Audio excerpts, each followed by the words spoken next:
Hello bookworms, welcome back to my YouTube channel. Today is going to be my November and December wrap up, and what a year and a journey it has been. Thank you guys so much for going on my quest this year. I'm really honored and happy.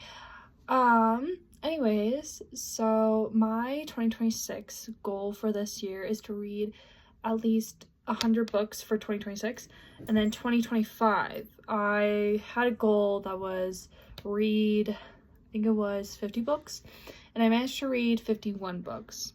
But anyways, let's get started into today's video.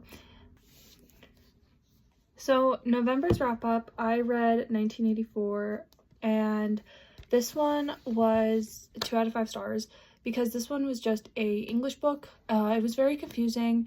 Again, sometimes with old books I don't understand because they don't have a lot of like characters saying stuff. It's more so just explanations and stuff and just like details on what they're doing. But yeah, 1984 was 2 out of 5 stars. Probably one of my lowest scoring books that I've ever did, but not ever, but you know, just low. Next, I read Powerless, which honestly, this book, 5 out of 5 stars. I feel like this book is one of my favorite series by far, but I've only started reading the second book, but I've also read the 1.5 book as well, which was powerful, but I'll get to that later. But I did a lot of like annotating with this book, but it was more so just Kai and Peyton's story. But honestly, this book, it gives like Hunger Games mixed with fantasy, which obviously a lot of people would say about that. Next, I read We Were Liars, and I gave this one 4.5 out of 5 stars.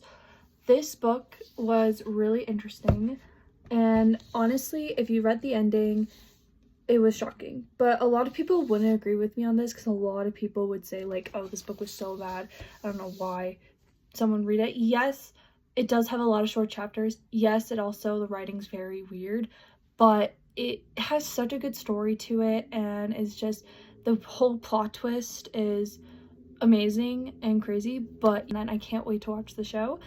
Next, we're gonna hop into December's wrap up, and the first book that I finished was Until Friday Night, and this book was 4 out of 5 stars.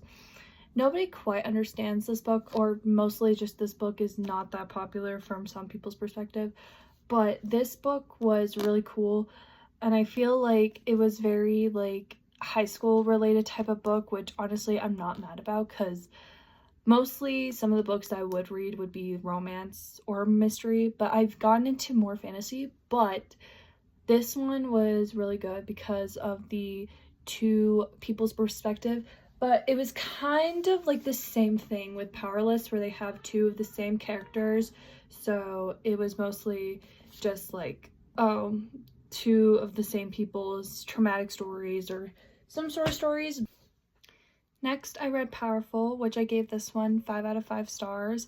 This one was very good. Honestly, the short book was amazing, and of course, like, if you've read Powerless, you would know who dies, but mostly just like this book has like a certain different character. Instead of Peyton and Kai, it's Peyton's best friend's side of the story and another guy that is cousins with, I forgot what her name was, but yes, I quite enjoyed it. Next is Good Girl Bad Blood, which I gave this one 3.5 out of 5 stars. It wasn't that great from the first book, but it was okay. But I really want to know what would happen in the third book, which a lot of people said that there's a good plot twist at the third book, which I really want to know what happens. So I will probably start reading that in January maybe. But yeah, just it's very different from the first book. If you've read the first book, it was very enjoyable, but the second book was okay. And finally, I read The Red Pyramid, which I gave 3 out of 5 stars. This one was okay, interesting, but it wasn't my favorite Rick Riordan's books because, of course, I'm into the Percy Jackson series, but this one was about like the Egyptian mythology, which I'm not mad about, but I am just not into Egyptian mythology. Sure, I know about Ra and just like the whole thing, but I've let's just say when I watched Mr. Peabody and Sherman, I knew some of the people in it, but this one was quite interesting, especially from like the sibling relationships with Carter and Sadie, because Sadie is a British girl and then Carter is the New York brother, so it's very interesting and weird from those two perspectives. But yeah, that's gonna do it for you guys, but I can't wait to see you guys in 2026. That was my reading wrap up, and I hope you guys enjoyed this journey of 2025, and I will see you guys on the next one in 2026.